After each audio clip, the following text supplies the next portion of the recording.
So what makes the Galion Navy tube preamp one of the craziest value tube preamp on the market, if not the craziest tube preamp, let alone value?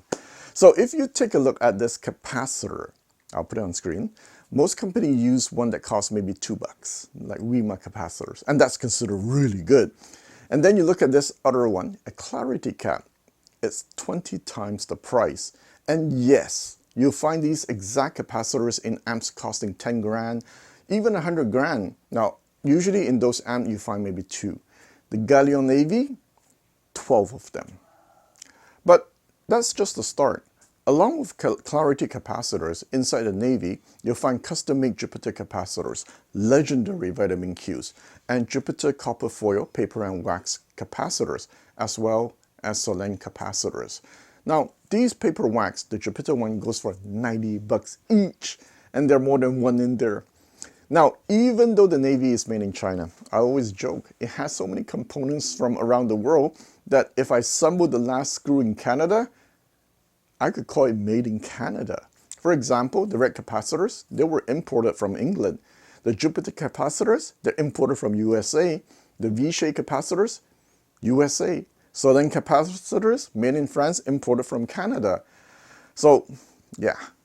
So I went through all the trouble, paying extra to import components, then I have to re-import them back to North America, all because I refused to settle. I was fixated, these specific ones. Why? Because of the sound. Now, paper and wax capacitors have a unique way of reproducing the human voice. It just sounds more natural to me. The moment you power up the Navy, the mid-range clarity will grab your attention. And for many of you, it might be the first time you've ever heard a mid-range like this, because for the first time, you're hearing a component built with Jupiter copper, paper, and wax capacitors. And here's the crazy part. This preamp costs only $3395 USD. Only? Some of you probably fell off your chair already. Is that supposed to be inexpensive?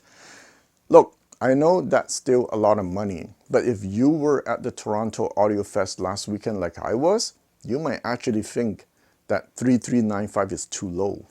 So let me tell you a story.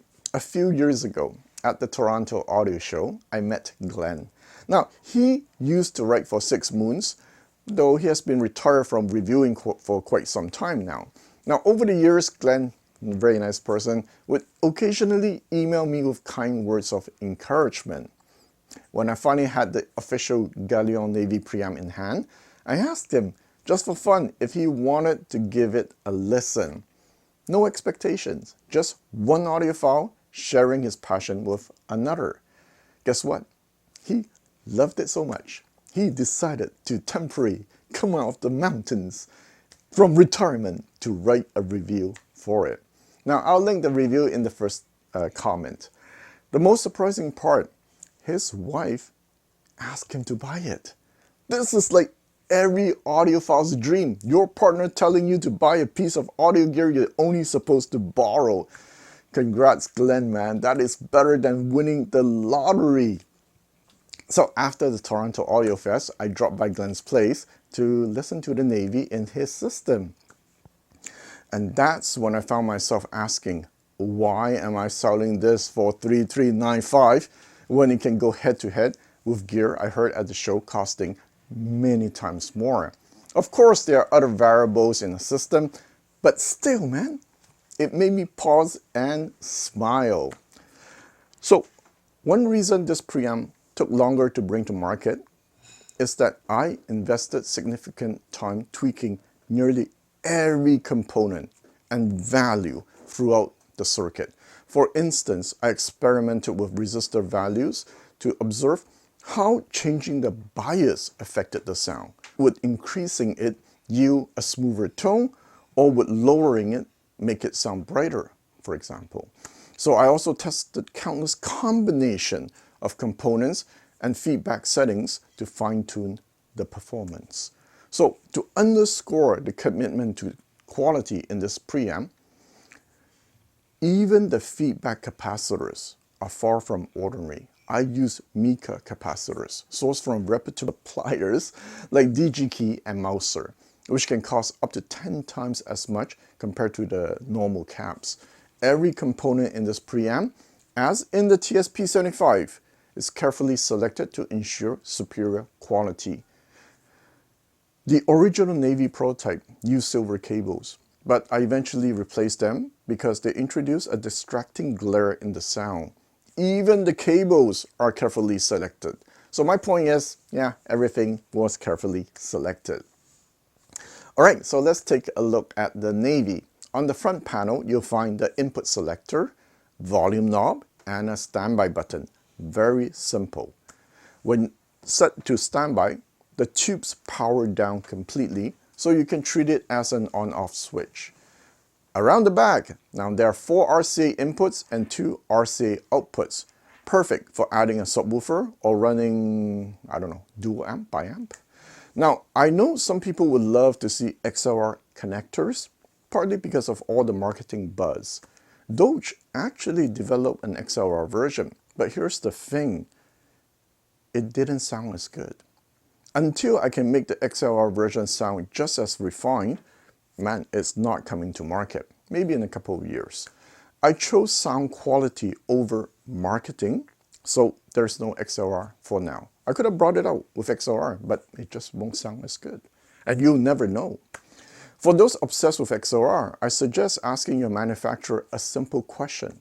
Is my amp truly a discrete circuit with a floating ground? About 80% of the time, the answer will surprise you. It's not real XLR. And recently, I asked my engineer behind my upcoming Class D amp why it costs so much more compared to the popular brands. He explained it's because it's true XLR design. Everything has to be duplicated, doubling the components, doubling the cost. I was honestly shocked. I thought all Class D amps were true balance. It's amazing what you learn when you talk to engineers directly. So that's part of the reason why there's no XLR for now. Next, you'll also notice a noise reduction switch on the back. If you ever heard a slight hum from your speakers, yeah, you can try flip that switch and see if it resolves it. And for the 12-watt trigger input, important, use a stereo cable and never plug or unplug it while the unit is on. It'll jump the fuse. Underneath the hood, in the power section, you'll find 2 toroidal transformer and a choke, all carefully shielded from the rest of the amplifier to minimize interference. Now, although the Nichicon caps used in the TS P75 are exceptional for the price range, I wanted to push the envelope even further for the Navy, which is why I upgraded to the blue V-shade capacitors. Inside are 4 PSV 1287-S, the best OEM tubes I can source from Pavan. I initially aimed for even higher quality tubes, but unfortunately as OEM, that was the best I could get. The remote control is solid metal. It has a premium feel. I hate it, man, when I get a $10,000 amp and it comes with a plastic remote. It's like, what the hell is this? Is this like a toy or something? So with all the premium components inside the Navy, parts you won't even find in most $10,000 preamps, what does that actually mean for the sound? Does it automatically guarantee outstanding performance just because it's filled with high-end components? Think of it like cooking. Even with the finest ingredients, you don't automatically end up with a great dish. However, what premium components give you is potential, a higher ceiling for performance.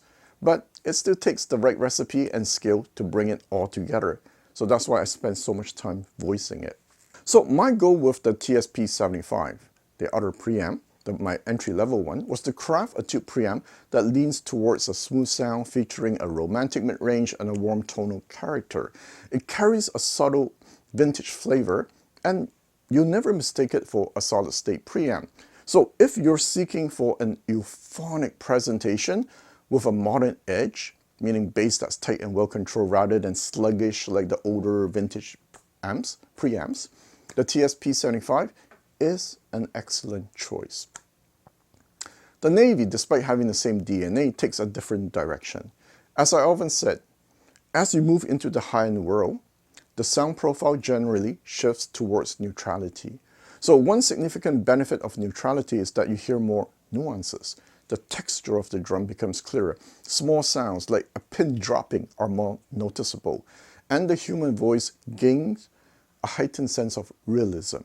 However, from my experience, the risk with neutrality is that it can sometimes sound sterile, cold, and thin. That's why I'm often more moved by systems that bring a bit of color and character. So while I respect everything a truly neutral system can achieve, my personal preference leans towards gear with personality. So with the Navy, since it's a high-end preamp, I purposely voiced it to be more neutral than usual, than what I would usually do. Because I understand that to compete in the high-end world, certain standards and expectations must be met. However, the Navy still has a bit of color because that's me. So how does the Navy sound? Now, the top end is incredibly transparent. It sparkles like no tomorrow. The bass texture is nuanced, and it has strong microdynamics and incredible dynamic contrast. Not only are the changes from like soft and loud passages very fast, it seems that the preamp can extend notes higher and lower than usual. So the preamps never sounds dull and flat. The soundstage carries that, tube airy magic, but unlike vintage tube amp, the Navy is fast and precise. You experience speed and precision that surpass typical tube amps. And this is thanks to the red clarity capacitor and the vitamin Q capacitor. That's how I got the speed.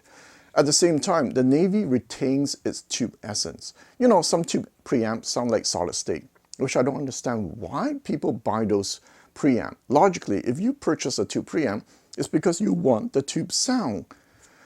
Fortunately, the Navy sounds like a tube amp. Actually, it doesn't sound like a traditional tube amp nor a solid state. So it combines the strength of solid state, speed, precision, and a quiet background with the qualities of tubes, right? Delivering that airy tube soundstage with a hint of warmth in the lower mid-range.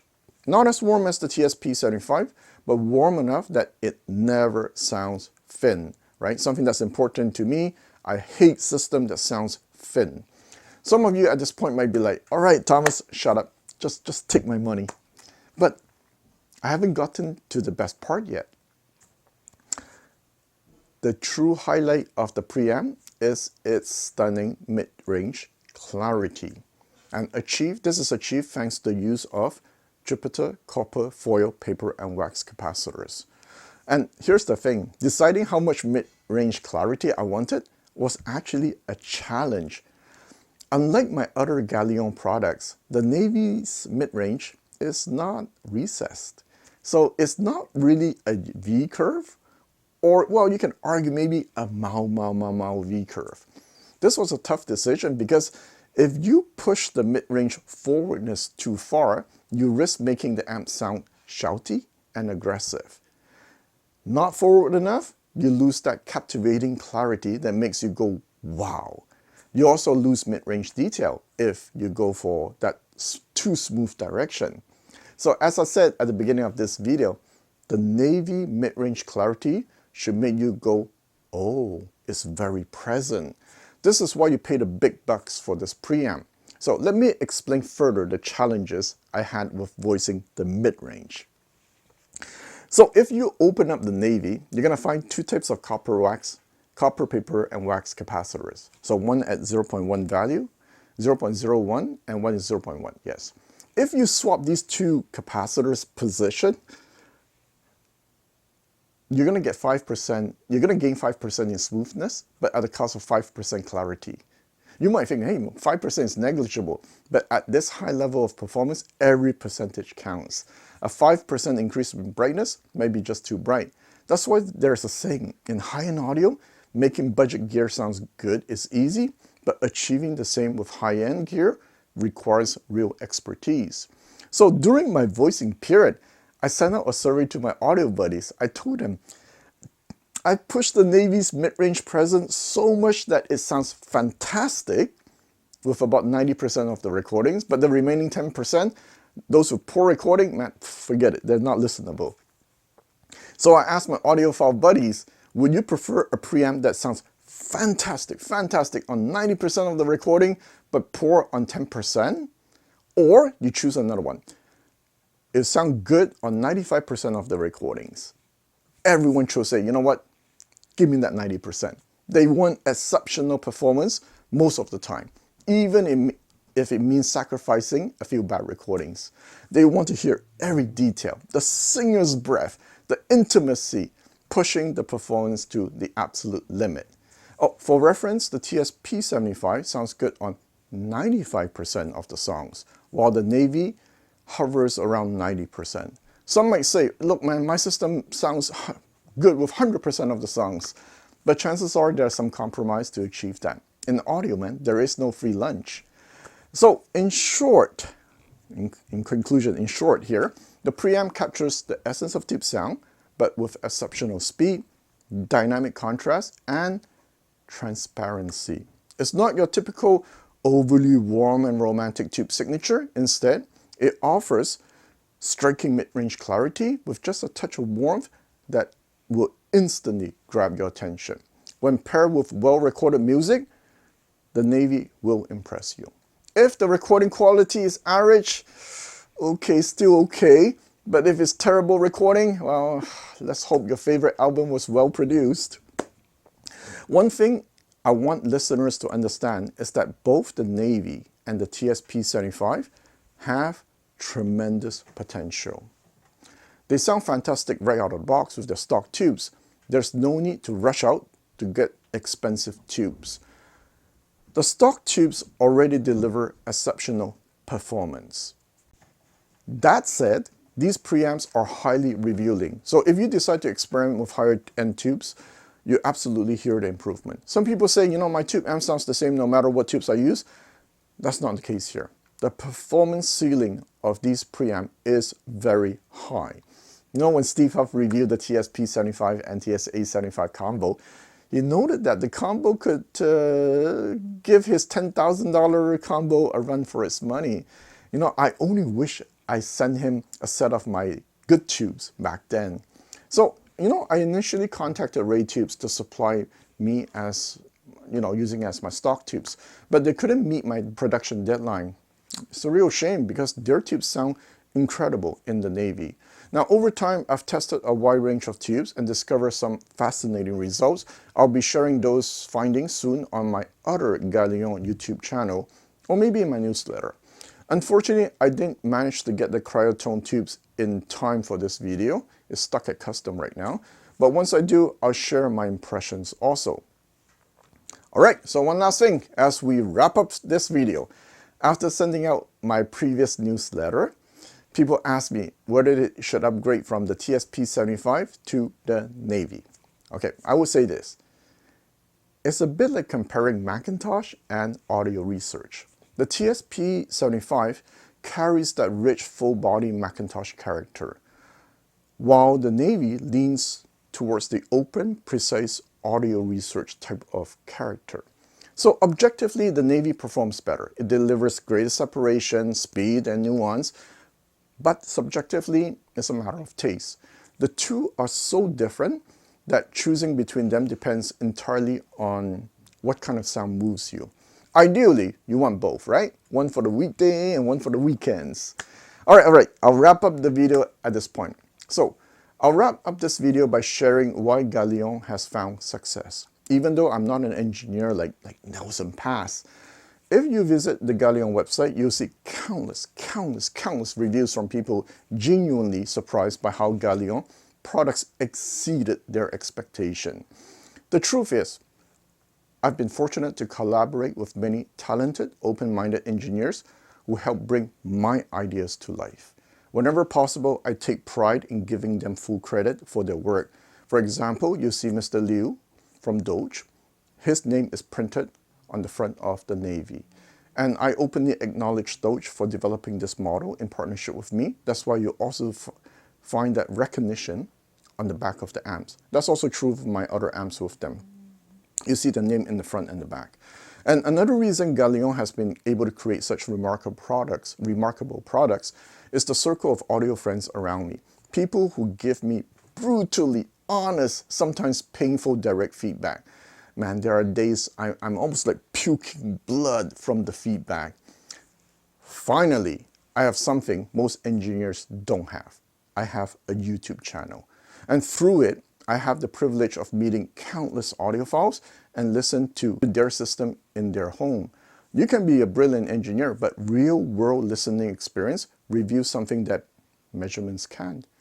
What truly resonates with people? So over time, I learned that specific sound profiles, and there are many of them, okay, consistently connect with listeners. As long as the gear meets a minimum level of performance and a specific sound profile, color, it will spark emotional engagement. So when developing the Navy, I could have asked Mr. Liu to design it strictly by measurements. In fact, throughout the process, he kept reminding me that some of my choices could compromise perfect measurements. For example, playing with the bias, as the original Navy measured ruler flat, man. But my decision in trusting my ears paid off. And I'll tell you a story. Not long ago, a client of mine, he emailed me and he told me he sold his $17,000 preamp because he preferred the Galion TS P75 preamp. His friends thought he was crazy, man, until they listened to the system. Think about that for a second. A sub $2,000 preamp replacing a $17,000 preamp. Does that even make sense? Is the TS P75 objectively better than the other $17,000 preamp? Of course not. That other preamp even has an external power and XLR. But as I said, after years of comparing high-end amps and preamp, I've realized that some specific type of sound profile really resonate with a large number of people. I understand why some people chase after absolute neutrality in their gear. I really do, okay? In my opinion, that is also a sound profile / color, even neutrality, if that makes any sense. Think about it. If there's such a thing as absolute neutrality, a $10,000 neutral sounding Class AB Bryston amp will sound exactly like a $100 Fosse Class D amp. But we know that's not true. So I try to voice the Navy to lean on the neutral side, but the end result is, whatever this is. At the end of the day, there's more than one path to audio nirvana. That said, I'm confident the Navy will resonate with many of you. Every single person who's had the chance to hear it has come away impressed. And think about this, Glenn even came down from the mountains to review it. That tells me this voicing strikes a balance that connects with most audiophile. And hopefully you'll be one of them. All right, guys, with that, I'll see you next time.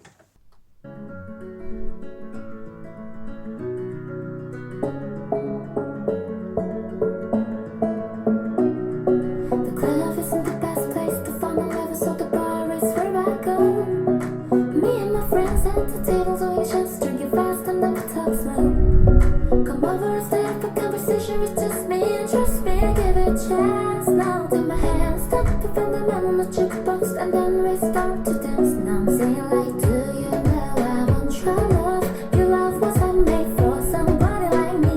Coming down, follow my lead. I may be crazy, don't mind me. Say, boy, let's not talk too much. Grab on my waist and put that body on me. Coming down, follow my lead. Coming down, follow my lead. I'm in love with the shape of you. We push and pull like a magnet do. Although my heart is falling too, I'm in love with your